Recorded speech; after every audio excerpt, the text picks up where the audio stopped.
அவங்க ரேஷன் அரிசி தான் அது.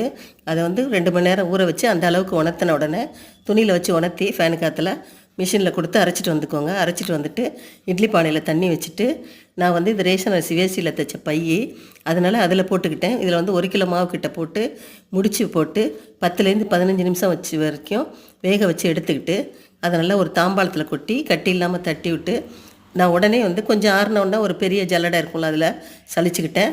நீங்கள் ஆற வச்சு கூட சலிச்சிக்கலாம். கட்டி இருந்தால் மிக்சியில் போட்டு உடச்சிக்கோங்க. பாதி மாவு வறுத்து வச்சுக்கிட்டேன்.